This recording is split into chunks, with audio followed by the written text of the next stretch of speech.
बिस्मिल्लाहिर्रहमानिर्रहीम। अस्सलाम वालेकुम स्टूडेंट्स, उम्मीद है आप सब खैरियत से होंगे। लास्ट लेक्चर में हमने एक्सरसाइज 8.1 क्वेश्चन नंबर 1 को डिस्कस किया था। उम्मीद है आपको समझ आ गई होगी। और इस लेक्चर में हम डिस्कस करेंगे क्वेश्चन नंबर 2 एक्सरसाइज 8.1। ओके, यहाँ पर देखिए आप, क्वेश्चन क्या है। Part first, find exact value of cos 15 bye using cos 45 minus 30। याद रखिए कि जब क्वेश्चन में इस तरह से पूछा जाए कि find the exact value of cos 15, suppose करें cos 75 sin 85, इस तरह से पूछा जाए तो हमें जो है वो cos 15 को, cos 85 को, जो भी वैल्यू दी होगी क्वेश्चन में, उसको दो टर्म्स में यानी दो एंगल्स में ब्रेक करना पड़ेगा। और इस तरह से ब्रेक करेंगे कि वापस हमारे पास आंसर वही आए। यहाँ पे सपोज करते हैं, यहाँ पे लिखा है cos 15, यानी कि दो एंगल को हमने ब्रेक करना है, उसको आपस में प्लस या माइनस करें तो हमारे पास वापस cos 15 ही बनना चाहिए। जैसे यहाँ पर देखें दिया हुआ है cos 45 माइनस 30, तो जब 45 को 30 में से माइनस करेंगे तो आपके पास आंसर क्या आएगा, cos 15। ओके, अगर आपके पास यहाँ पे रिस्ट्रिक्टेड ना किया जाए आपको, तो आप खुद से भी एंगल ले सकते हैं। जैसे cos 60 माइनस 45 अगर मैं करती हूँ तो तब भी मेरे पास आंसर cos 15 ही आता। ओके, अब बात करते हैं यहाँ पर जो हमें गिवन है हम वो लिखेंगे। तो यहाँ पर गिवन है cos 15 equals to cos 45 minus 30, यानी ये हिंट दी गई है। इसी को यूज़ करते हुए आपने क्वेश्चन को सॉल्व करना है। अब बात करें तो फार्मूला कौन सा यूज़ करेंगे, तो यहाँ पर देखें अल्फ़ा की वैल्यू अब आ गई है 45 और बीटा की वैल्यू आ गई है 30, राइट।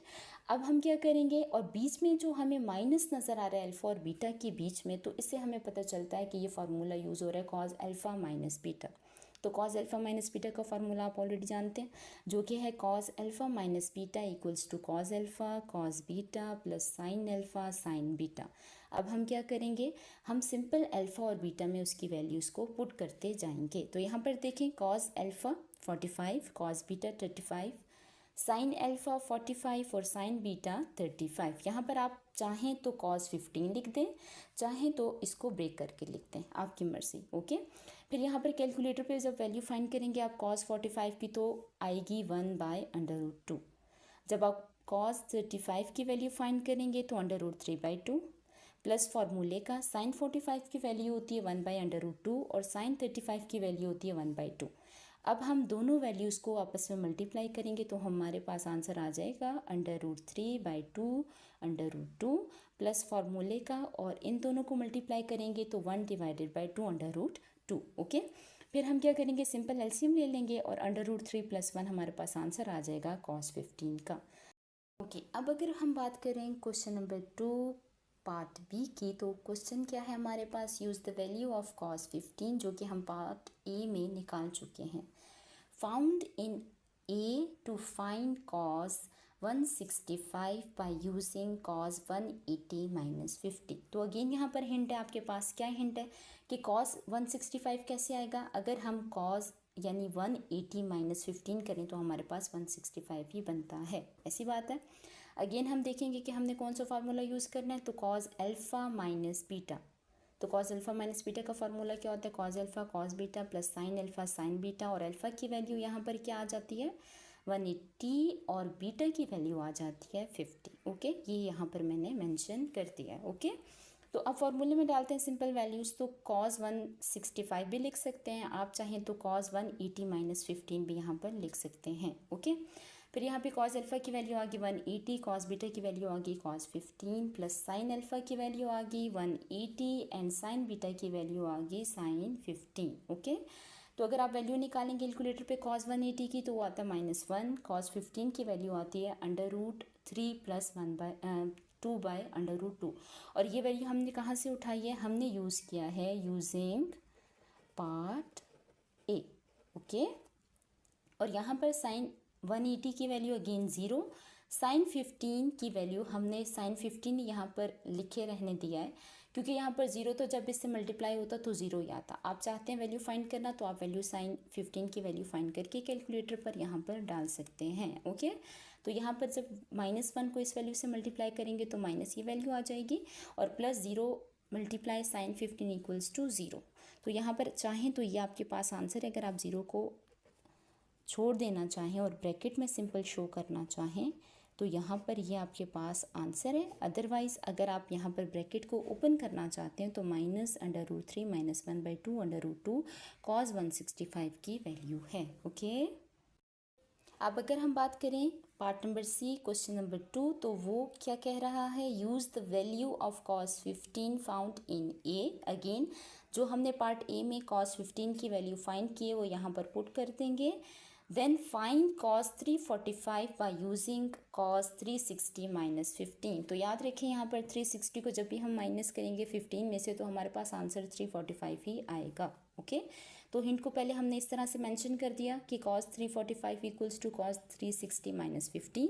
अगेन देखेंगे कि फार्मूला कौन सा लगेगा, तो यहाँ पर अल्फ़ा 360 है, बीटा 15 है, तो cos अल्फ़ा माइनस बीटा का फार्मूला लगेगा जो कि क्या होता है, cos alpha minus beta equals to cos alpha cos beta plus sin alpha sin beta, where alpha is 360 and beta is 15। Okay, अब सिंबल वैल्यूज़ को पुट कर देंगे अल्फ़ा और बीटा में, तो cos 360 cos 15 sin 360 sin 15 alpha beta. Okay, फिर यहाँ पर cos 360 की वैल्यू आती है 1, cos 15 की हम using part A, again using part A, वहाँ से हमने cos अल्फ़ा की वैल्यू उठा ली, ठीक है, और फिर हमने प्लस किया sin 360 की वैल्यू याद रखें 0 होती है, और sin 15 क्योंकि 0 से हम अगेन मल्टीप्लाई कराएंगे, आप चाहते हैं तो वैल्यू को यहाँ पर लिख दें कैलकुलेटर से फाइंड करके, और अगर आप नहीं लिखना चाहते तो कोई बात नहीं है, 0 को जब हम sin 15 से मल्टीप्लाई करेंगे तो आंसर 0 ही आएगा, और जब 1 को हम इस वैल्यू से मल्टीप्लाई करेंगे तो ऑलरेडी हमारे पास √3 + 1/2 √2, ये हमारे पास आंसर आ गया है cos 360 - 15 का। ओके, तो इस तरह से हम क्वेश्चन नंबर 2 पार्ट सी को सॉल्व करेंगे। ओके स्टूडेंट्स, अगर हम बात करें क्वेश्चन नंबर 2 पार्ट डी की, तो याद रखें ये थोड़ा सा ट्रिकी क्वेश्चन है, तो इसको ज़रा हम अच्छे से समझेंगे, ठीक है। क्वेश्चन क्या कह रहा है कि use cos a equals to sin 90 - a। ये जो हिंट दी गई है हमें इसे बहुत अच्छे से समझना है। हिंट क्या है कि cos a इक्वल होगी sin 90 - a, यानी कि ये तो अगर मैं अल्फ़ा इसको सपोज कर दूँ 90 को, तो यहाँ पर बीटा की जो भी वैल्यू आएगी वो a में पुट करूँगी। ओके, ये जब मैं कर लूँगी तो ये इक्वल आ जाएगा cos a के। To find the exact value of sin 75, और ये मैं क्यों करूँगी, ताकि मैं फाइंड कर सकूँ sin 75। sin 75 को फाइंड करने के बाद मैं डायरेक्ट फाइंड करूँगी tan 75। ओके, तो अगर मैं बात करूँ टू फाइंड sin 75, तो याद रखें सबसे पहले मैं यहाँ पर a पर ऐसा कुछ पुट करूँगी जो कि मेरा 75 बना। तो अगर 90 है, 90 में से मैं 15 को माइनस करूँ तो मेरे पास आ जाता है sin 75, राइट।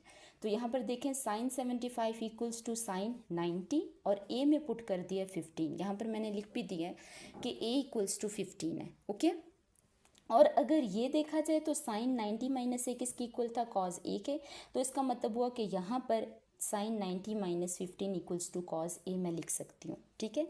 और a मैंने क्या सपोज किया था 15, तो यहाँ पर मैंने 15 को पुट कर दिया, ठीक है। इसका मतलब ये हुआ कि sin 75 की जो वैल्यू आएगी वही cos 15 की वैल्यू है, और अगर इसको अपोजिट करके देखा जाए तो जो cos 15 की वैल्यू है वही cos 90 - 15 की वैल्यू है, और 90 - 15 इक्वल्स टू sin 75। तो cos 15 की वैल्यू हम यूजिंग पार्ट ए, उसमें वैल्यू कितनी आई थी, √3 + 1/2 √2, तो ये हमारे पास इस तरह से वैल्यू आ गई है sin 75 की। ओके, तो अब sin 75 हम फाइंड कर चुके हैं, तो इसके बाद हमें फाइंड करना है tan 75। तो tan 75 को फाइंड करने के लिए हम खुद से कुछ भी सपोज कर सकते हैं। मैंने आपको सिखाया था क्वेश्चन नंबर 2 पार्ट बी में कि हमने किस तरह से कोई दो एंगल्स लेने हैं, उनको आपस में ऐड या सब्ट्रैक्ट करें तो वापस हमारे पास ये एंगल बनना चाहिए। तो यहाँ पर अगर मैं 45 और 30 ले लूँ तो मेरे पास जो है वो 75 बनता है, ऐसी बात है।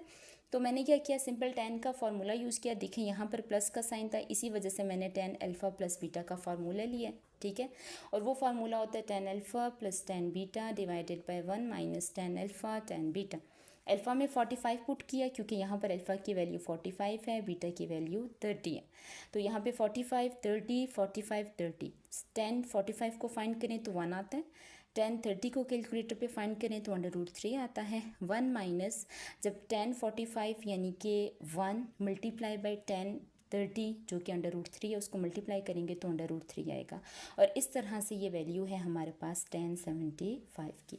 उम्मीद है क्वेश्चन नंबर 1 क्वेश्चन नंबर 2 आपको अच्छे से समझ आ चुका होगा। अगर ऐसा कोई क्वेश्चन है, ऐसा कोई पार्ट है जो आप नहीं समझ पाए तो आप मुझसे कमेंट सेक्शन में पूछ सकते हैं।